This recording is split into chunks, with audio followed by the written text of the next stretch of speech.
ঈদের সালাত কেউ যদি মিস করে সে একা একা বা জামাতে ঘরে এসে পড়তে পারবে কিনা এ ব্যাপারে দুইটি মত।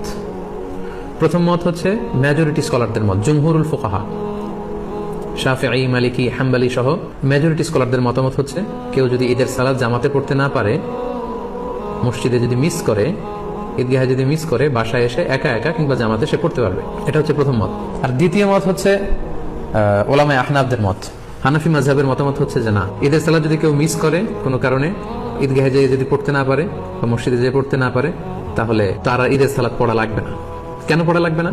হানাফি মাযহাবের দলিল হচ্ছে ঈদের জামাতটা এটা একটা সামাজিক ইবাদত। জুমার সালাতের ক্ষেত্রে যে সমস্ত শর্ত, ঈদের সালাতের ক্ষেত্রে একই শর্ত, তাই এটা সামাজিকভাবে পড়তে হয়। তাই জুমার সালাত যদি কেউ মিস করে, সে যেমনি ঘরে একা একা জুমা পড়তে পারে না, তাকে আলাদাভাবে 4 রাকাত যোহর পড়ে নিতে হয়, তেমনি ঈদের সালাত কেউ মিস করলে সে বাসায় এসে আর ঈদের সালাত পড়তে পারবে না বা পড়ার প্রয়োজন নেই।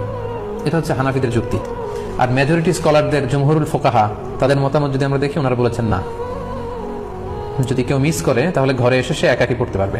এটার ব্যাপারে একটা স্ট্রং এবং ভ্যালিড দলিল আছে, সেটা হচ্ছে সহিহ বুখারীতে একটি হাদিস এসেছে, আনাস রাদিয়াল্লাহু তাআলা আনহুর প্রসঙ্গ।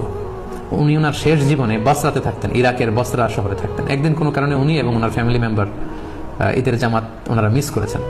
মিস করাতে উনি বাসায় এসে সবাইকে নিয়ে ঈদের জামাত আদায় করেছেন বাসায়, এবং হাদিসটি সহিহ বুখারীতে এসেছে।